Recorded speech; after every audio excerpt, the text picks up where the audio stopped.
पदार्थों के यांत्रिक गुण। आज का टॉपिक क्या है जी? पदार्थों के यांत्रिक गुण। यांत्रिक का मतलब क्या होता है? यंत्र माने क्या होता है?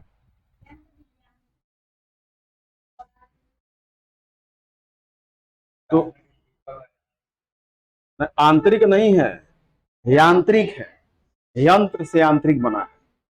अब कोई पदार्थ, उसमें क्या क्या आंतरिक गुण छिपे हुए हैं, इसके बारे में हम क्या करेंगे, डिटेल्स जानेंगे। देखिए, प्रत्यास्था समझते हैं? रबड़ का गेंद देखे हैं? तो रबड़ के गेंद पर उसका यांत्रिक गुण कैसा हो सकता है? उसको हम दबाएंगे तो क्या होगा? दब जाएगा। आज छोड़ेंगे तो क्या हो जाएगा?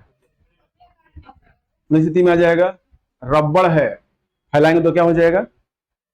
और फिर छोड़ेंगे तो ये सब जो गुण कई प्रकार के, जैसे मान लीजिए कोई गर्मी से फैलता है और फिर सामान्य परिस्थिति पर आने पर क्या होता है? सामान्य अवस्था में चला आता है। अगर बर्फ को हम लोग 0 डिग्री से बढ़ा के कर दें 1 डिग्री पर, तो क्या हो जाएगा? वो पिघल जाएगा। लेकिन पुनः अगर 0 डिग्री लगे तो क्या हो जाएगा? पुनः बर्फ में बदल जाएगा। तो पदार्थों के कौन कौन से आंतरिक गुण है, इसके बारे में हम चर्चा करेंगे। किसी पदार्थ का वह गुण जिससे वह उस पर प्रतिरोपित बल को हटाने पर अपनी प्रारंभिक स्थिति में आकृति और आकार को पुनः प्राप्त कर लेता है, वो क्या कहलाता है? प्रत्यास्थ इलास्टिसिटी कहलाता है। जैसे मैंने अभी रबड़ की और रबड़ की गेंद की बात की। जिन वस्तुओं में यह गुण पाया जाता है वह प्रत्यास्थ वस्तुएं कहलाती हैं। जैसे स्प्रिंग है, रबड़ इत्यादि हो सकते, नहीं हो सकता है। या कुछ वस्तुएं ऐसी हो जो मोल्टेन अवस्था में होती है, उनको भी दबाएंगे तो धीरे से क्या हो जाएगा? पुनः उस अवस्था में चला जाएगा। किसी पदार्थ पर लगाए गए विरूपक बल, जो उसको मैंने आकृति को बिगाड़ दे, बल की उस सीमा को जिसके अंतर्गत पदार्थ की प्रत्यास्था का गुण विद्यमान रहता है, उसे पदार्थ का प्रत्यास्थ सीमा, लिमिट ऑफ इलास्टिसिटी कहते हैं। रबड़ को उतना ही फैलाओ जितना कि वो दोबारा सह सके, नहीं तो क्या हो जाएगा? टूट जाएगा। तो लिमिट ऑफ इलास्टिसिटी, सब चीज का अपना एक लिमिट होता है। तो पदार्थ की भी क्या है? अपनी एक लिमिट और प्रत्यास्था भी होती है। ऐसी वस्तुएं जो विरूपक बल को हटा लेने पर अपनी पूर्व अवस्था की ओर लौटने का प्रयास नहीं करती, वो क्या कहलाती है? प्लास्टिक। प्लास्टिक और रबड़ में क्या होता है? फर्क है। इसको हम लोग बहुत जोर से दबाएं तो क्या हो जाएगा? टूट जाएगा, फट जाएगा और सब नहीं आएगा। लेकिन नहीं, अगर रबड़ का पता होता क्या होता? सट जाता। और ट्यूब में हम लोग पानी भरे तो कितना भी दबाओ फिर उस अवस्था में चला आएगा। उदाहरण, मोम, गीली मिट्टी, शीशा आदि वस्तु के इस गुण को प्लास्टिकता या प्लास्टिसिटी भी कहते हैं। गीली मिट्टी है, दब तो जाएगा लेकिन अपने आप फैलेगा नहीं, वो नहीं ना आएगा। तो वही क्या है? प्लास्टिसिटी। अब प्लास्टिसिटी वाले सारे पदार्थ को आप लोग खोज के निकाल सकते हैं, क्या क्या हो सकता है, और इलास्टिसिटी वाला भी हम लोग निकाल सकते हैं, है ना। वस्तु के एकांक क्षेत्रफल पर, एकांक क्या होता है? एक यूनिट्स होता है, ठीक ना, एक यूनिट्स होता है। क्षेत्रफल पर लगने वाले प्रत्यानयन बल को प्रतिबल माने स्ट्रेस कहते हैं। इसका मात्रक क्या होता है? न्यूटन प्रति मीटर स्क्वायर होता है। तो स्ट्रेस का क्या हो गया? मात्रक न्यूटन प्रति मीटर स्क्वायर। स्ट्रेस है क्या? वस्तु के एकांक क्षेत्रफल पर लगने वाला प्रत्यानयन बल है, स्ट्रेस है। वस्तु की सीमा, आकार अथवा रूप में होने वाले विभिन्नात्मक परिवर्तन को हम लोग क्या कहते हैं? विकृति कहते हैं, स्ट्रेन कहते हैं। जैसे मैंने अभी पहले क्लास में पढ़ा ज्योग्राफी ऑप्शनल वाला, कि चट्टानें क्या होती हैं? विकृत हो जाती है, ठीक है ना। अर्थात विकृति लंबाई में परिवर्तन बटा मूल लंबाई डेल्टा एल बाई एल। तो हम लोग विकृति ऐसे निकालते हैं कि लंबाई में परिवर्तन और कुल लंबाई, तो उससे क्या निकल जाएगा? विकृति। हुक के नियम अनुसार प्रत्यास्था की सीमा के अंदर प्रतिबल सदैव विकृति के क्या होता है? अनुक्रमानुपातिक होता है। अर्थात प्रतिबल समानुपाती विकृति होता है। जितना हम प्रतिबल लगाएंगे उसी के अनुपात में क्या होगा? विकृति होगी, ठीक है। जितना रबड़ खींचे उतना ही क्या होगा? फैलेगा, उतना ही दबेगा। और प्रतिबल बराबर इलास्टिसिटी विकृति, और क्या हो गया? ई बराबर प्रतिबल बटा विकृति। ऐसा वो निकाल सकते हैं। विकृति निकालना होगा तो ई बराबर प्रतिबल बटा विकृति ऑफ ट्रेन, जहां ई एक नियतांक है जिसे प्रत्यास्थ गुणांक मॉड्यूल्स ऑफ इलास्टिसिटी कहते हैं। तो इसका फॉर्मूला ये ज्यादा पूछेगा आगे, देखिए कैसे क्वेश्चन में आएगा। अनुदैर्ध्य प्रतिबल और अनुदैर्ध्य विकृति के अनुपात को उस वस्तु के पदार्थ का यंग प्रत्यास्थ गुणांक कहते हैं। अनुदैर्ध्य क्या होता है जी? अनुदैर्ध्य में कण कैसे चलते हैं? अनुदैर्ध्य तरंग किसको बोलते हैं और अनुप्रस्थ किसको बोलते हैं? ध्वनि तरंग अनुदैर्ध्य है कि अनुप्रस्थ है? अनुदैर्ध्य है। और प्रगास्थ तरंगे माध्यम में आगे पीछे होके चलता है, वो प्रत्यास्थ है, ठीक ना। तो ये अनुदैर्ध्य तरंग का रहेगा ध्वनि तरंगों के समान। यंग्स मॉड्यूल्स ऑफ इलास्टिसिटी कहते हैं। इसका मात्रा क्या होता है? न्यूटन प्रति मीटर स्क्वायर होता है, वही वाला मात्रा। यंग प्रत्यास्थ गुणांक बराबर अनुदैर्ध्य प्रतिबल बटा अनुदैर्ध्य विकृति होती है। ये सब सवाल नहीं रहता है, लेकिन फिर भी आप जानिए।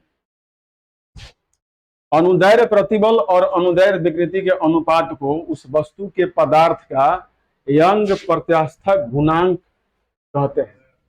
एक लाइन लिख लीजिए, सवाल पूछा हुआ, लिख लीजिए एक लाइन में कि अनुदैर्ध्य प्रतिबल और अनुदैर्ध्य विकृति के अनुपात को, अनुदैर्ध्य प्रतिबल और अनुदैर्ध्य विकृति के अनुपात को उस वस्तु के पदार्थ का यंग प्रत्यास्थ गुणांक कहते हैं। इसका मात्रा क्या है?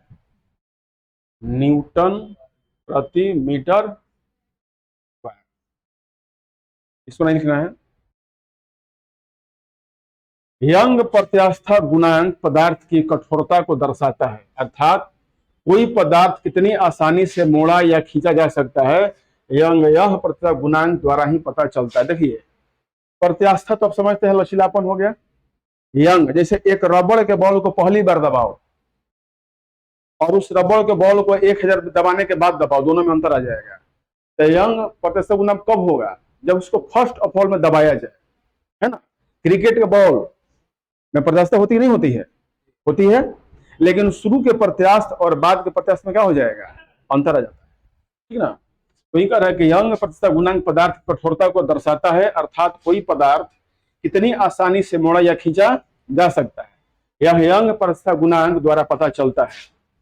किसी तरह के एकांक क्षेत्रफल पर लगने वाले बल को क्या कहते हैं? दाब कहते हैं। दाब किसे बोलते हैं? किसी सतह के एकांक क्षेत्रफल पर लगने वाले बल को दाब कहते हैं। इसका मात्रा क्या होता है?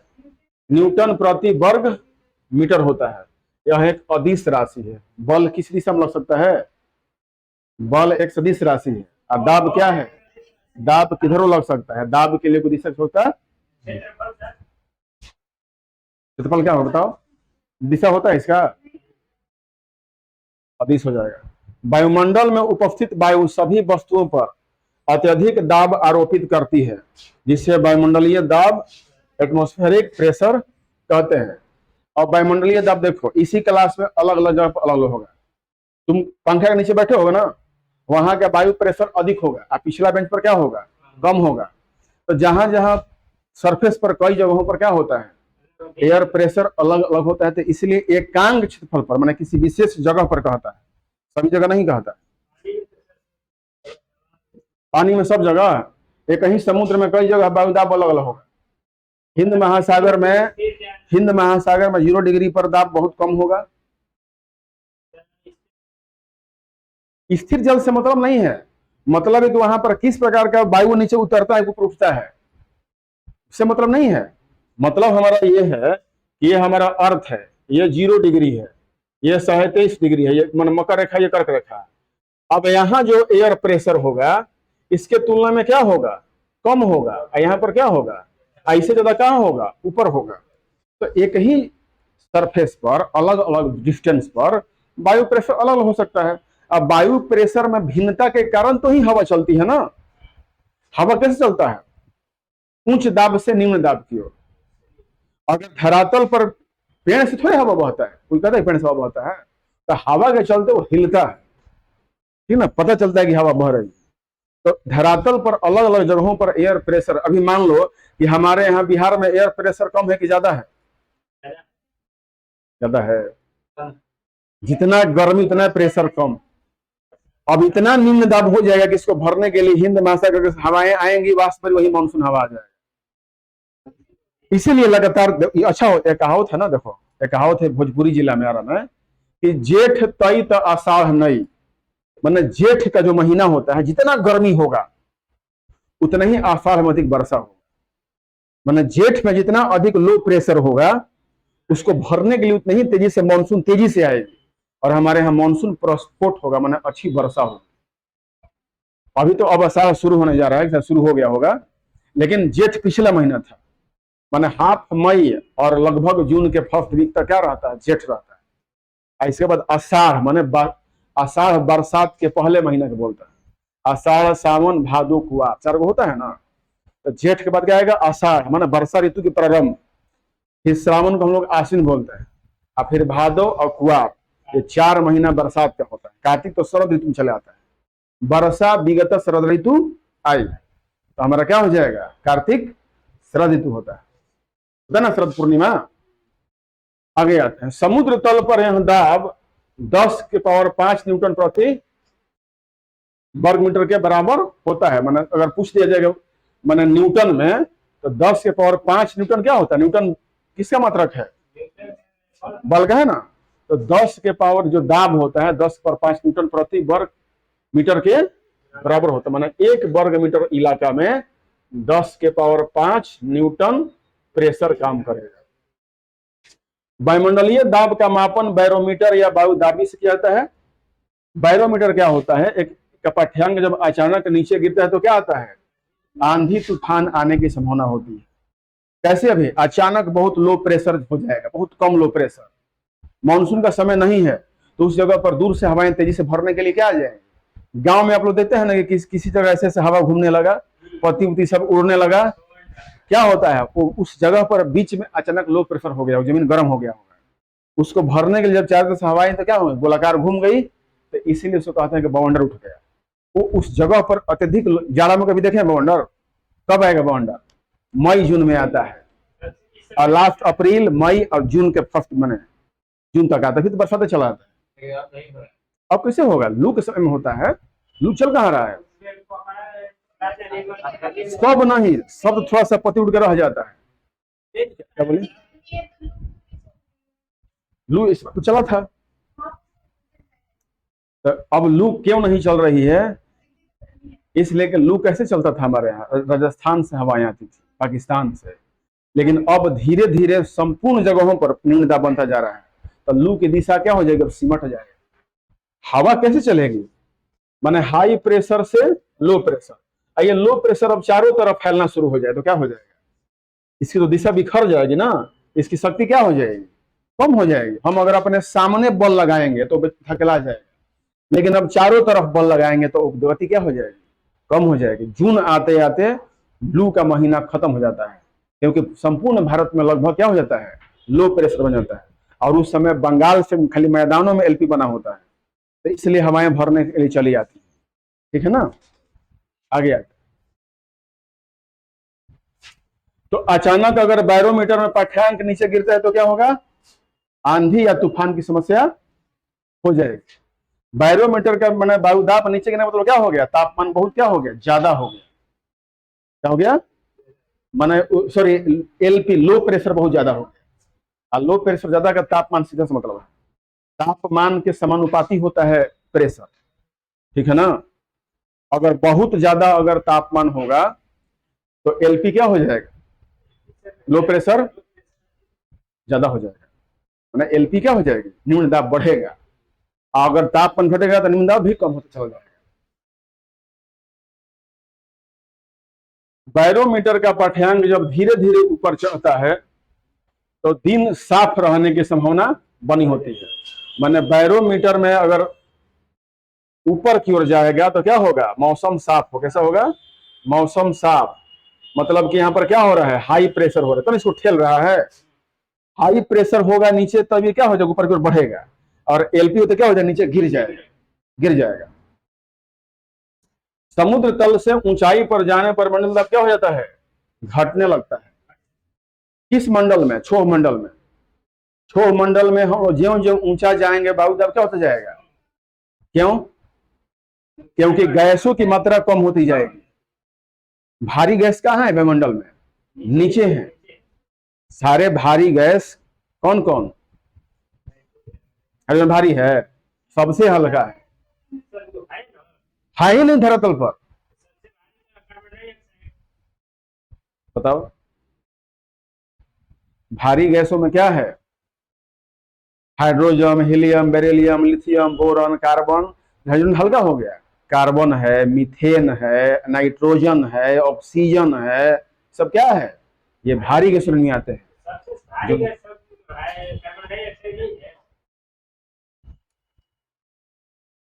सर्वाधिक भारी गैस, जितने भारी गैस होगा सबसे कहां रहेगा, सतह पर, और सबसे हल्का होगा।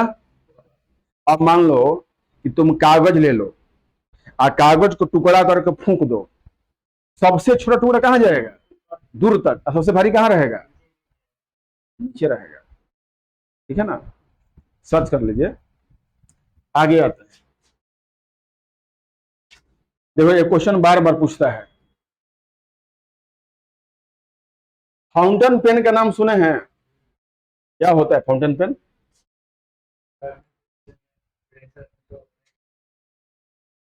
देखिए समुद्र तल से ऊंचाई पर बहने पर वायु दाब क्या हो जाता है, कम होता है, जिसके कारण वायुयान में बैठे यात्री के फाउंटेन पेन की स्याही बाहर निकल जाती है। हम लोग जो कलम यूज करते हैं तो एक पतली सी पाइप में स्याही डाली होती है ना, और पीछे क्या होता है, छिद्र होता है। छिद्र से हवा अंदर जा रही कि बाहर आ रही है, जाती है, तो अंदर हवा जब जाएगी तो स्याही पीछे निकलेगा। लेकिन अगर वायु दाब घटा दिए तो क्या होगा, अंदर स्याही पीछे बैक हो जाएगा। अगर ऊपर जाएंगे हम वायुयान में तो क्या हो जाएगा, ज्यों ज्यों ऊपर जाएंगे तो एयर प्रेशर कम हो जाएगा। लेकिन हम लोग कृत्रिम प्रेशर भरते हैं जहाज के अंदर कि आदमी को सांस लेने में दिक्कत नहीं हो, ठीक है ना। तो फाउंटेन पेन का सिलाई इसलिए गिरता है कि वायुमंडलीय दाब। अच्छा ये बताओ कि हम लोग के शरीर में 9 छिद्र होते हैं, अगर यहाँ पर वायुमंडलीय दाब बिल्कुल हटा दीजिए तो हमारे नाक से, आंख से, कान से क्या होने लगेगा, ब्लड लॉस हो जाएगा। ऊंचाई पर जाने पर बहुत ज्यादा, अगर माउंटेन पर चले जाइए और अपने साथ ऑक्सीजन मास्क नहीं लिए हैं तो आपके शरीर से ब्लीडिंग होना शुरू हो सकता है, आंख बाहर लटकने लगेगा। ठीक है, हाई बीपी वाले लोग में क्या होता है, शरीर के अंदर बीपी बढ़ा होगा, उनका आंख बाहर धकले रहेगा, गाला से फूला रहेगा, क्योंकि प्रेशर बढ़ने लगेगा ना, अच्छा लगेगा। लटका हुआ आंख हो तुम देखबे नहीं किया, एक आंख होता है जिसका बड़ा होता अच्छा लगता है। हाइड्रोजन से भरा हुआ पॉलिथीन का गुब्बारा, चाहे गुब्बारा पृथ्वी के तल से छोड़ा जाता है, जब गुब्बारा वायुमंडल में ऊपर पहुंच जाता है, वायुमंडल में दाब से घटने के कारण क्या होता है, गुब्बारे के अंदर का दाब बढ़ जाता है, जिससे कारण गुब्बारा का आयतन बढ़ने लगता है, अर्थात इसके माप में वृद्धि हो जाती है और क्या हो जाएगा, फट जाता है।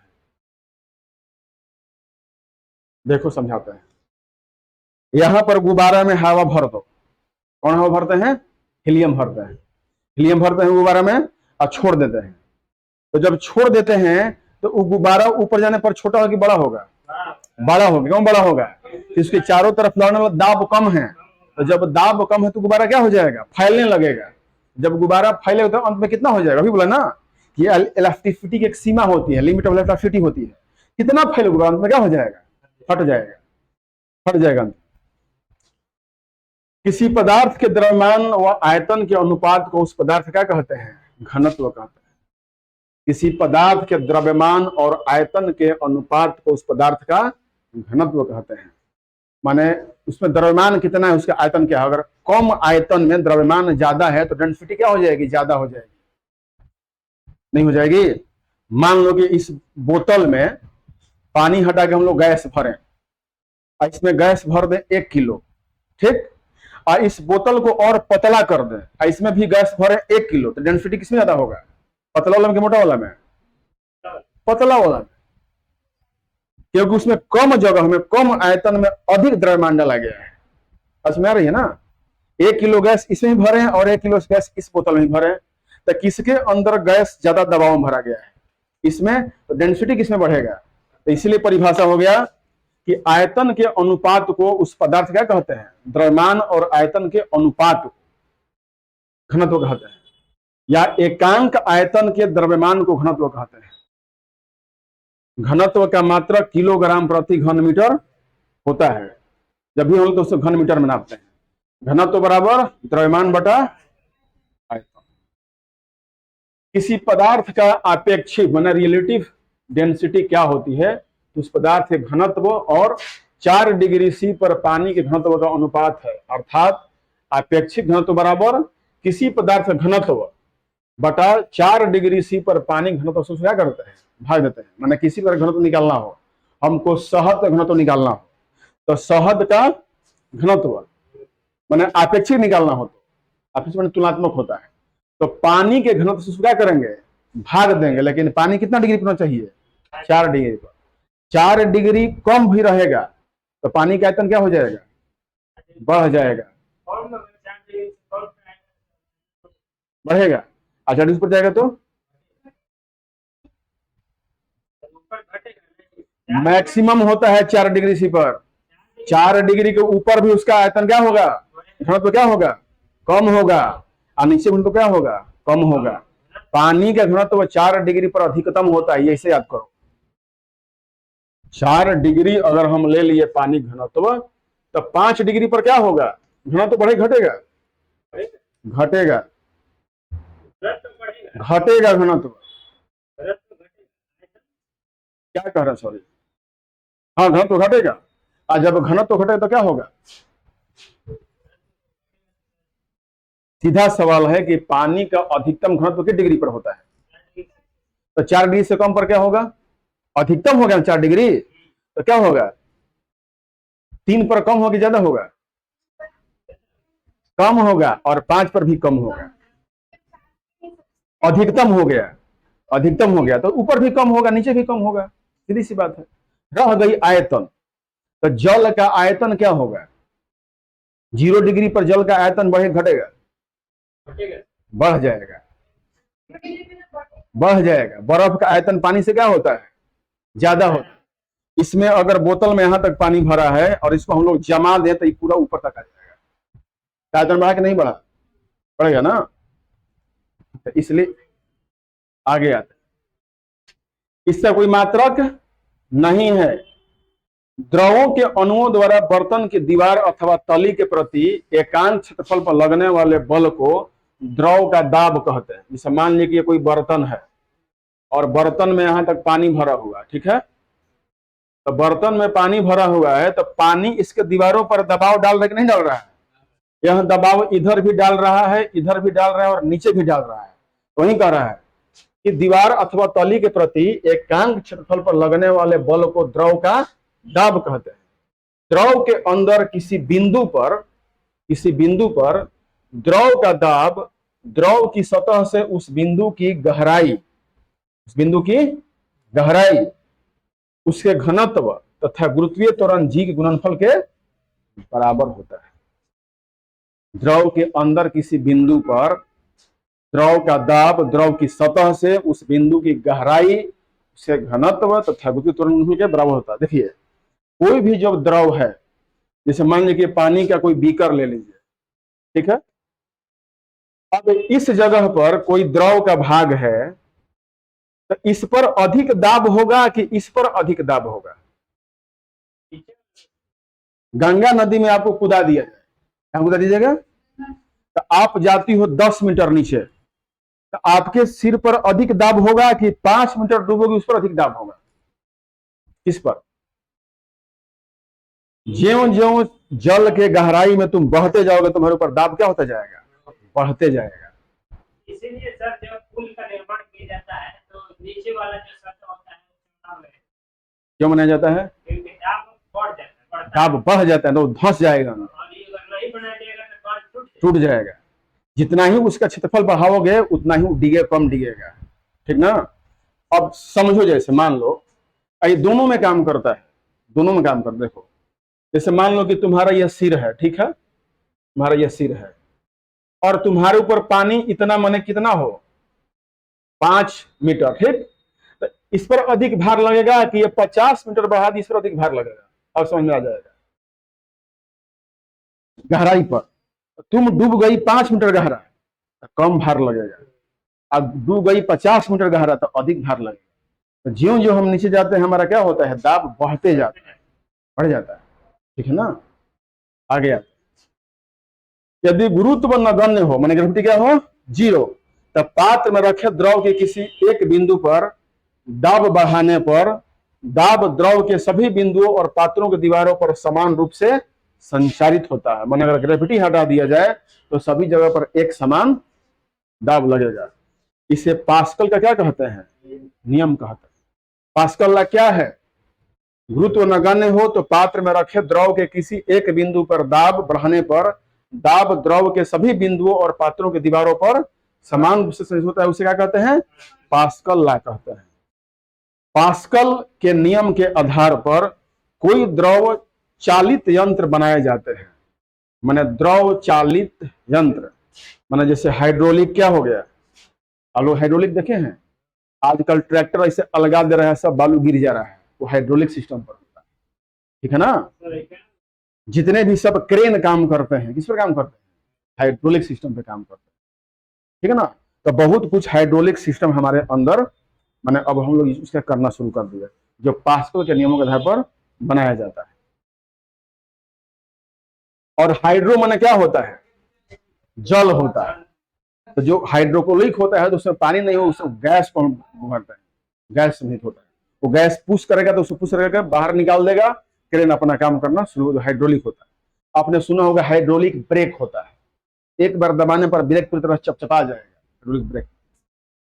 आगे आते हैं, उत्प्लवकता या आर्किमिडीज का क्या होता है, सिद्धांत होता है। उत्प्लवकता क्या होती है, जब कोई व्यक्ति किसी द्रव वाले तल पर क्या होता है, तैरता है, उत्प्लवन होता है। जब किसी वस्तु को द्रव में पूर्णतः या आंशिक रूप से डुबाया जाता है तो द्रव द्वारा वस्तु पर एक बल ऊपर को लगाया जाता है, यह बल उत्प्लावन बल, बायोएंट फोर्स या उत्प्रेक्ष कहलाता है। आप पानी में कूदते हो तो लगता है कि हम हल्का हो गए, लगता है ना, क्यों लगता है हल्का हो गए, क्योंकि नीचे से आपके ऊपर क्या लगता है, उत्प्लावन बल लगता है।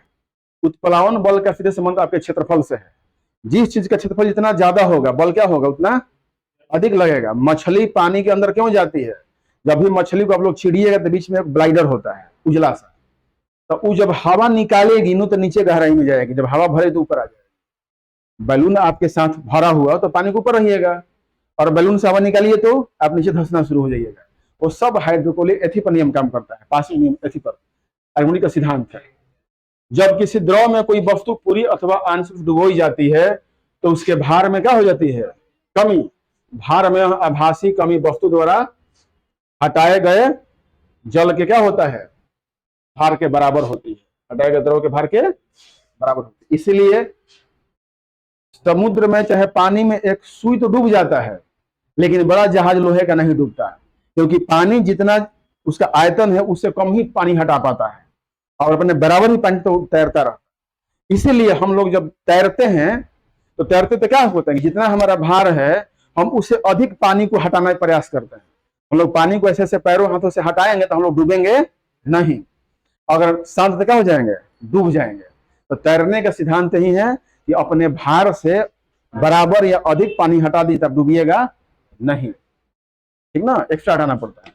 और मान लो कि कुछ लोग पानी में खड़ा खड़ा तैरते हैं, कैसे तैरते हैं, पैर नीचे ऐसे दबाते हैं, ऊपर ऐसे खींच लेते हैं, दबाएंगे ऐसे, खींचेंगे ऐसे, नहीं तो अगर ऐसे ऐसे करेंगे तो डूब जाएंगे। तो जब दाबो तो पैर फैला के दाबो, और निकालो तो ऐसे करके दाबो, तब आप पानी में तैर जाओ। या पानी हम लोग ऐसे हाथ से हटाते हैं, हाथ पीछे नहीं धकेलते हैं, दूर हटाते हैं, और दूर हटाते हुए पीछे पुश करें तो हम लोग आगे बढ़ेंगे। ये तैरने का सिद्धांत है। तैरना हो तो जाके गंगा में कूद जाओ, नहीं डूबेगा, हम रहेंगे रस्सी पकड़ के, हम बैठे रहेंगे, हम तो कहीं तैर लेंगे, गंगा जी हो, नहर हो, तालाब हो, कहीं तैर लेंगे। क्योंकि हम लोग जिस क्षेत्र से आते हैं नहर इतना गढ़ा है हम लोग का, बड़ी नहर, उसमें हाथी भी डूब जाती थी, माने हाथी भी डूब जाएगी, तो हम लोग उसमें तैरे हुए हैं, और उसमें तेज धार होता है। इसे आर्किमिडीज का क्या कहते हैं, सिद्धांत कहते हैं। एक भारहीन गुब्बारे में 200 ग्राम जल भर गया, कितना हो गया है? इसका जल में भार क्या हो जाएगा? शून्य हो जाएगा। और गुब्बारे में अंदर तो शून्य हो जाएगा, डूबेगा नहीं, क्योंकि गुब्बारे में जल के अंदर ऊपर से नीचे दोनों ओर उत्प्लावन बल लगता है। तब जल में गुब्बारे के भार माइनस उत्प्लावन बल बराबर 200 माइनस 200 बराबर कितना हो जाएगा? शून्य हो जाएगा। किसी पिंड का द्रव में डूबना पिंड के घनत्व तथा द्रव के घनत्व पर निर्भर करता है। किसी पिंड का द्रव में डूबना पिंड के घनत्व तथा द्रव के घनत्व पर निर्भर करता है। द्रव के घनत्व से कम घनत्व की वस्तुएं द्रव पर क्या करती हैं? तैरती हैं, जबकि द्रव के घनत्व से अधिक घनत्व की वस्तुएं द्रव में डूब जाती हैं। इसके कुछ उदाहरण निम्न है। अब देखिए, मान लीजिए कि पानी के घनत्व से ज्यादा कोई घनत्व वाला पदार्थ हो तो पानी में क्या हो जाएगा? डूब जाएगा। और पानी के घनत्व से कम हो, बर्फ का घनत्व पानी से कम है कि ज्यादा है? तो बर्फ पानी में डूबता है? गिलास पानी में ले लो और आइस क्यूब डालो, नहीं डूबेगा। या समुद्रों में बर्फ क्या होते हैं? तैरते रहते हैं, डेंसिटी क्या होता है? कम होता है। लकड़ी का फट्टा लेकर समुद्र में फेंक दो या लकड़ी फेंक दो तो लकड़ी डेंसिटी पानी से क्या होता है? कम होता है। और लोहा का टुकड़ा डाल दो तो क्या हो जाएगा? डूब जाएगा, डेंसिटी उसके ज्यादा है। यदि बर्फ का टुकड़ा पानी में तैर रहा है तो बर्फ पिघलने पर पानी का स्तर उतना ही रहता है। क्यों? क्योंकि वो अपने आयतन के बराबर ही पानी क्या किया था? हटा दिया था। अगर पिघल जाए तो उसी में क्या हो जाएगा? बराबर हो जाएगा। सवाल आता है कि भरी हुई गिलास में बर्फ कोई टुकड़ा तैर रहा है, पानी से भरी हुई क्या है? गिलास है, और उसमें बर्फ का टुकड़ा तैर रहा है। पूरा बर्फ पिघलने पर भी गिलास से बाहर पानी नहीं जाएगा। क्यों नहीं जाएगा? क्योंकि उतने क्षेत्र में वो बर्फ समाहित हो गया जितना पलट है, क्योंकि तैरती हुई बर्फ अपने आयतन के बराबर पानी को विस्थापित करती है। किसी पिंड का द्रव में डूबना पिंड के घनत्व तथा द्रव के घनत्व पर निर्भर करता है। द्रव के घनत्व वही है ना जी, यहां तो पढ़ा चुके हैं, दोबारा हो गया। लोहे का जहाज पानी पर तैरता है, परंतु लोहे की कील पानी में क्या हो जाती है? डूब जाती है। इसका कारण क्या है? कि जहाज की विशेष बनावट के कारण इसके द्वारा हटाए गए पानी का भार जहाज के भार से क्या होता है? अधिक होता है, जिसके कारण इस पर अधिक उत्प्लावन बल लगता है। वह जहाज तैरता है, जबकि कील द्वारा हटाए गए द्रव का भार कील के स्वयं के भार से कम होता है। फलतः कील पानी में क्या हो जाती है? डूब जाती है। चलो कैसे नाव को बनाते हैं? धारारेखीय नाव होता है। नाव का जो बाहरी भाग होता है फैला होता है, फैला होता है ना, वही बात होता है। और खोखला किया जाता है, और खोखला नहीं तो क्या हो जाएगा? आप लोग बड़े बड़े 7 महला 8 महला जहाज देखेंगे नहीं, पानी में क्या होता है?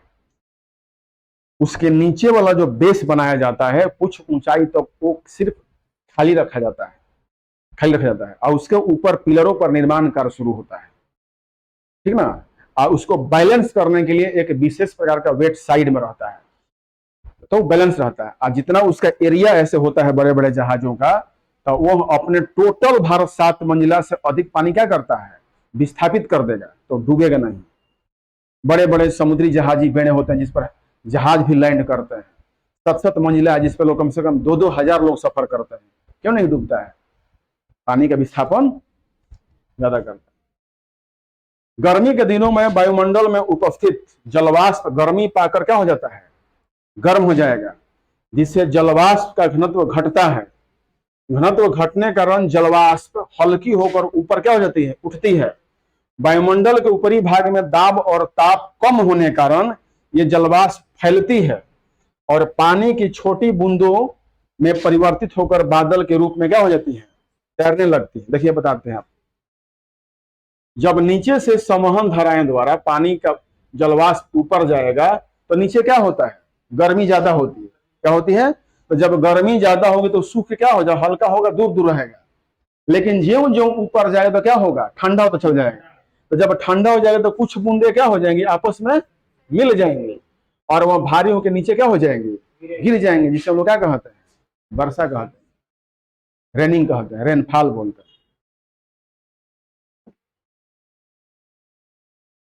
द्रवों का प्रवाह, द्रव का ऐसा प्रवाह जिसमें द्रव का प्रत्येक कण अपने आगे वाले कण के मार्ग का अनुसरण करता है, धारा रेखीय प्रवाह कहलाता है, मतलब कि स्ट्रीम लाइन फ्लो कहता है, जिसमें द्रव का प्रत्येक कण अपने आगे वाले कण के मार्ग का अनुसरण करता है। माने एक कण अगर आगे चला गया तो दूसरा कण भी क्या हो जाएगा, आगे आ जाएगा। क्या हो जाएगा, पानी की मात्रा कण ही आगे बढ़ जाते हैं और माध्यम को पुश नहीं करते हैं, वो उसका क्या होता है, फ्लो होता है। क्या होता है, फ्लो होता है, वो एक स्थान से स्थान परिवर्तन करके आगे बढ़ जाता है। उदाहरण के लिए पानी का बूंद अगर किसी धारा पर गिराओगे तो कलर आगे बढ़ जाएगा। क्या हो जाएगा, मतलब कि वहां का जल का आगे क्या हो गया, प्रवाह हो गया, वो बह रहा है आगे, तो मतलब अनुसरण करता है। जब कोई द्रव किसी पाइप में धारा रेखीय गति से बहता है तो पाइप के निकट द्रव के कणों की गति न्यूनतम होती है। पाइप के निकट द्रव के कणों की गति न्यूनतम होती है। मैंने कहा बने, दीवार से सटा हुआ जो पानी का पाइप दीवार से रगड़ा के जाएगा, तो बीच का होगा। जैसे देखिए ये पाइप हो गया, ठीक, तो पाइप में यहां भी पानी है और यहां भी पानी है और यहां भी पानी है, तो इस घर्षण से रगड़ा के नहीं रगड़ाएगा, इसकी गति क्या हो जाएगी, न्यूनतम, और बीच वाली क्या हो जाएगी, अधिकतम। जबकि पाइप से दूर कणों की गति की क्या होती है, बढ़ जाती है। मैंने पाइप से सटा हुआ जो दूर का भाग क्या हो जाएगा, ये अधिक तेज होगा, ये क्या होगा, स्लो होगा। यह 1 सेकंड में अगर बढ़ा 1 मीटर तो 1 सेकंड बढ़ाएगा, ये थोड़ा सा आगे बढ़ेगा, यही कह रहा है। यदि द्रव के प्रवाह में किसी एक बिंदु से होकर गुजरने वाले द्रव के कण भिन्न भिन्न वेगों से, वहां भिन्न भिन्न मार्गों से होकर गुजरे, तब द्रव का वह प्रवाह विक्षुब्ध प्रवाह कहलाता है। मतलब यदि द्रव के प्रवाह में किसी एक बिंदु से होकर गुजरने वाले द्रव के कण भिन्न भिन्न वेगों से भिन्न भिन्न मार्गों से होकर गुजरता है, तब द्रव का वह प्रवाह विक्षुब्ध प्रवाह कहलाता है। मतलब कि एक ही जगह पे नहीं जाके वो अलग अलग क्या हो गया, फैल गया। तो उससे हम लोग, जैसे मान लें कि हम लोग शावर से पानी को फैला के गिराते हैं, तो क्या हो जाएगा, विक्षुब्ध हो जाएगा। पाइप में जब तक तो पानी जा रहा था सीधी जा रहा था, लेकिन जैसे ही पाइप से बाहर दबाए तो क्या हो गया, फैल गया, क्या हो जाएगा, विक्षुब्ध प्रवाह कहला जाएगा। माने एक दाब से मुक्त होने पर क्या कहलाएगा, वो विक्षुब्ध हो जाएगा। बर्नौली का प्रमेय का नाम सुने हैं?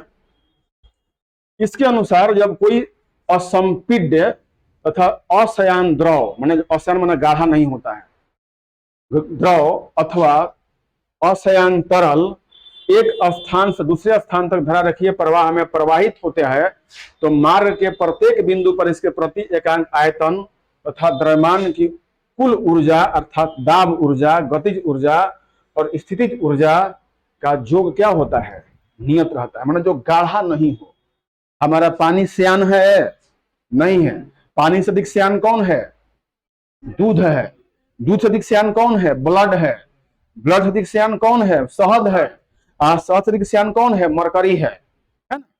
तो इसमें कह रहा है कि जो अश्यान हो, वो गाढ़ा नहीं हो, तो उसके बारे में ये सारे चीज, दाब ऊर्जा, गतिज ऊर्जा, स्थितिज ऊर्जा, सब क्या होता है, नियत रहता है। अब सवाल दे देगा कि दूध का नियतांक नियत होता है कि पानी का होता है, तो पानी का होता है। अब पानी को हम लोग और पतला कर देंगे आरओ से छान के, तो और उसका क्या हो जाएगा, सटीक मान मिलेगा। हवाई जहाज का ऊपर उठना, आंधी में टीन की छत का उड़ जाना तथा एटोमाइजर से फुहार निकालना बर्नौली की प्रमेय का अनुप्रयोग करता है। मतलब कि हवाई जहाज के ऊपर उठना क्या करता है, हवाई जहाज से अगर डायनाम हटा तो ऊपर उठेगा, नहीं होता है। उसमें जो नीचे से दाब लगता है तो ऊपर क्या होता है, उठ जाता है। आइए ये जो कह रहा है, जो लास्ट में एक बात कहा, आंधी में टीन की छत का उड़ जाना है, क्या करेगा, या ट्रेन गुजर रही है तो आदमी का ट्रेन की ओर क्या होना है, गिर जाना। ये सब कौन सिद्धांत है, बर्नौली प्रमेय है। क्योंकि आप टीन तभी उड़ेगा जब टीन के ऊपर के वायु दाब को बिल्कुल क्या कर दिया जाएगा, शून्य कर दिया जाएगा, कम हो जाएगा। नीचे का वायु दाब क्या होगा, ज्यादा होगा, पर कम क्या ऊपर उठ जाएगा। रेल जब तेजी से आगे बढ़ती है तो प्लेटफार्म के और रेल के बीच में क्या होता है, वैक्यूम हो जाता है। व्यक्ति के पीठ के पीछे क्या होता है, हाई प्रेशर होता है। और ट्रेन की तरफ क्या होता है, एलपी हो जाता है, तो क्या हो जाएगा, उधर गिर जाएगा। इसीलिए दूर खड़े होने की बात की जाती है। ये सब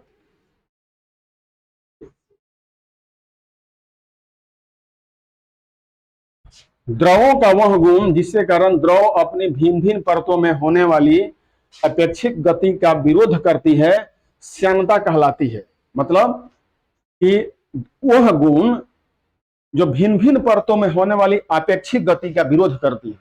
अब देखिए विरोध कैसे होगा। हम लोग इससे पानी गिराएं, कुछ विरोध करेगा? तेजी से गिर जाएगा। लेकिन इससे और पतला पेट्रोल गिरे तो और तेजी से गिर जाएगा, गिर जाना। लेकिन इसी में से अगर शहद गिराएं तो क्या होगा? धीरे धीरे गिरेगा, नहीं गिरेगा। तो वही कह रहा है कि जो श्यान होगा वो विरोध करता है, माने धीरे धीरे गिरेगा, और जितना जो अश्यान होगा वो तेजी से क्या हो जाएगा? गिर जाएगा। इसको क्या बोलते हैं? विस्कोसिटी या श्यानता कहते हैं। श्यानता का दूसरा मतलब गाढ़ापन भी है। जो द्रव जितने अधिक गाढ़े होते हैं उनकी उतनी ही अधिक श्यानता होती है। जल, वायु, खून तथा शहद की तुलना में सबसे अधिक श्यान कौन हो जाएगा? शहद हो जाएगा। सरफेस टेंशन, पृष्ठ तनाव। पृष्ठ तनाव तथा केशिकात्व किसी द्रव के मुक्त पृष्ठ के सिकुड़ कर न्यूनतम क्षेत्रफल ग्रहण करने की प्रवृत्ति को हम लोग क्या कहते हैं? पृष्ठ तनाव कहते हैं। जैसे देखिए हम लोग पानी की बूंदे कहीं गिराते हैं तेल वाले सरफेस पे तो क्या होता है? वो गोल हो जाता है। लेकिन रुखड़ा सतह पर वो क्या हो जाएगा? फैल जाएगा। तो जितना ही सरफेस उसका क्या होगा? चिकना होगा, श्यानता क्या हो जाएगी? सॉरी, बढ़ जाएगा। देखिए वर्षा की बूंदे पृष्ठ तनाव के कारण क्या होती हैं? न्यूनतम क्षेत्रफल प्राप्त करने के कारण प्रवृत्ति रखती हैं, क्योंकि दिए गए आयतन के लिए गोले का पृष्ठ क्षेत्रफल न्यूनतम होता है, इसलिए वर्षा की बूंदे गोलाकार होती हैं। पृष्ठ तनाव मतलब कि जिस क्षेत्रफल पर वो है, जिस जगह पर है, तो उस पर चारों ओर से क्या लग रहा है? दबाव लग रहा है, और सिकुड़ पे क्या हो जाएगा? गोलाकार हो जाएगा। जल की सतह पर तेल की कुछ बूंदे डालने पर तेल जल की सतह पर क्या हो जाते हैं? फैल जाते हैं, क्योंकि तेल का पृष्ठ तनाव जल के पृष्ठ तनाव से क्या होता है? कम होता है। अर्थात तेल के अणुओं के बीच लगने वाले बल ससंजक बल चुहैसी फोर्स जल के अणुओं के बीच लगने वाले ससंजक बल से क्या होता है? कम होता है। तो जल उसको गोला होने से रोक नहीं पाएगा, बल कम लगाता है। ठीक है। पतली सुई जल के पृष्ठ तनाव के कारण ही जल पर क्या होती है? तैरती रहती है। जब बहुत पतला सुई लेंगे, अब भरा हुआ गिलास है, उस पर अगर थोड़ा सा गति से डालेंगे ऊपर से तो क्या होगा? नाचने लगेगा, नाचने लगेगा। क्यों नाचता है? सरफेस टेंशन है, करते रहता है, क्योंकि उसका तनाव क्या हो जाएगा? ट्रेन का टाइम हो गया है, ये हमको दिखा रहा है। साबुन अथवा डिटर्जेंट जल में मिला देने पर जल का पृष्ठ तनाव क्या हो जाता है? कम हो जाता है, और साबुन और मैल के कण आपस में असंजक बल द्वारा के कारण चिपक जाते हैं और कपड़ों को साफ कर देते हैं। मतलब कि सरफेस तनाव के कारण जब पानी का पृष्ठ तनाव कम कर देगा तो कपड़ों में जमा हुआ धूल कहाँ निकल जाएगा? सरफ में चिपक जाएगा, और जब हम लोग धोएंगे तो सरफ कहाँ चल जाएगा? बाहर चला जाएगा। काली जी, किसी बूंद अथवा बुलबुले के अंदर का दाब इस पर पड़ने वाले बाहर के दाब से अधिक होता है। किसी बूंद अथवा बुलबुले के अंदर का दाब इस पर पड़ने वाले बाहर के दाब से क्या होता है? अधिक होता है। दाब के इस अंतर को अधिक के दाब या एक्सेस प्रेशर भी कहते हैं। बूंद के भीतर यह दाब अधिकतम बाहर की ओर लगता है, जो पृष्ठ तनाव के बल कारण ऐसा होता है।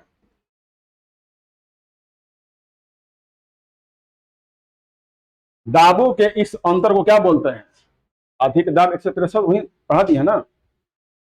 बूंद के भीतर यह दाब अधिकतम बाहर की ओर लगता है, जो पृष्ठ तनाव के बल को संतुलित करता है।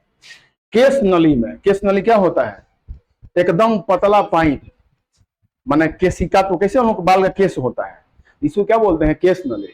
मिट्टी जो होता है, मिट्टी, तो मिट्टी में हम लोग जो पानी डालते हैं तो पानी किससे आता है? केस नली से पानी जाता है, जाता है।